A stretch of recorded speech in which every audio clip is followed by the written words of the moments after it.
Con la creación del espacio donde va a estar situada una tabla dinámica, lo que acabamos de hacer es crear los cimientos. Por lo tanto, ahora necesitamos levantar la estructura de nuestra tabla dinámica. Esa estructura responde a la forma en la que vamos a ver la información. Para conseguir esto eficazmente, tenemos que tener muy claro cuál es nuestro objetivo a la hora de crear una tabla dinámica. ¿Cuáles son las preguntas que nos planteamos respecto a la información? Demos antes un repaso a la tabla origen para recapacitar sobre esta cuestión. Si yo estoy intentando crear una tabla dinámica, ¿para qué necesito la información? Vamos a imaginar que la respuesta a esta pregunta sea la siguiente. Necesito saber las ventas que se han producido en cada una de las rutas, aquí las tenemos en esta columna, por cada uno de los agentes que hay en esta otra columna. Bueno, pues esto es solo una posibilidad, una pregunta de tantas que podemos hacernos.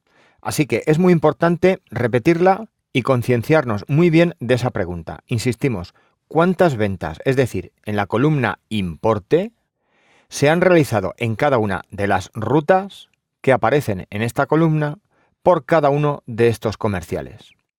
Una vez que tenemos clara la pregunta e identificadas las columnas donde están los datos que responden a nuestras preguntas, tenemos que pensar qué datos nos interesa representar en las filas. También tendremos que determinar qué datos nos conviene representar a lo largo de las columnas. Tenemos que tener en cuenta que si queremos un resumen de lo que ha vendido cada agente en cada ruta, necesitamos una tabla de doble entrada. Los agentes estarán dispuestos a lo largo de las columnas o de las filas. Y lo mismo le ocurrirá a las rutas. O bien los podemos representar a lo largo de filas o a lo largo de columnas. Bien, pues vamos a ponernos manos a la obra y además vamos a entender esto mucho mejor. Hacemos clic en la hoja ejercicio y ahora con el ratón vamos a hacer clic en ruta y sin soltar arrastramos hasta el cuadrante llamado filas. El efecto es que todas las rutas existentes en la tabla origen se han dispuesto en filas. Pero en este punto vamos a retroceder, hacemos clic en esta casilla de verificación y quitamos el campo. ¿Qué pasaría si ruta lo hubiésemos arrastrado no a filas, sino a columnas? Pues que tendríamos también todas las rutas dispuestas, pero esta vez en columnas. Vamos ahora también a retroceder. Ahora es el turno del campo agente. Vamos a disponer los agentes en filas. Y aquí tenemos todos los agentes. ¿Y qué pasaría si agente lo hubiésemos arrastrado a columnas? Desde aquí también podemos arrastrar a columnas.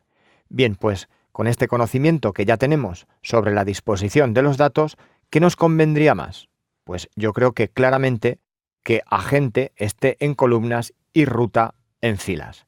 El motivo es que hay muchas más rutas que dispuestas en filas serán más fáciles de leer que si estuvieran dispuestas a lo largo de las columnas, porque tendríamos que estar continuamente haciendo uso de la barra de desplazamiento horizontal. Bueno, pues llegados aquí ya estamos más cerca de nuestro objetivo. Pero claro, nuestra pregunta era saber las ventas que han conseguido los comerciales a lo largo de las rutas, así que necesitamos unos valores que sean sumados. Esos valores no será difícil imaginar que son los que están en el campo importe. Por lo tanto, el campo importe, hacemos clic con el ratón y sin soltar lo arrastramos al cuadrante valores. Y una vez hecho esto, vemos cómo se actualizan los datos y ya tenemos esas ventas y por lo tanto tenemos la respuesta a nuestra pregunta. A partir de aquí tendremos que aprender muchas más cosas sobre las tablas dinámicas, pero al menos esto es la base. Por ejemplo, también tenemos que aprender que al situarnos sobre la tabla dinámica, vemos que hemos seleccionado cualquiera de las celdas, a la derecha aparece un panel o lista de campos. Sin embargo, si hacemos clic fuera de la tabla dinámica, desaparece ese panel.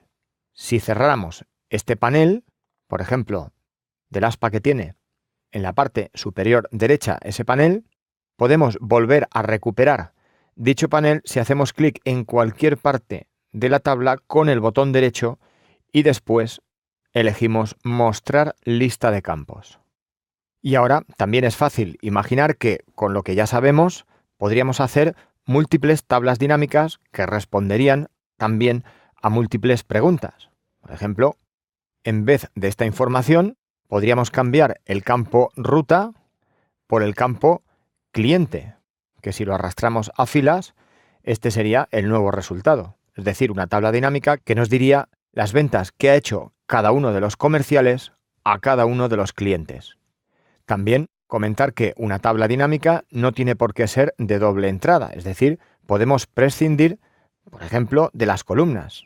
Tan solo tendríamos que hacer clic en la etiqueta que hemos arrastrado a columnas y ahora volver a arrastrarla pero fuera de ese cuadrante.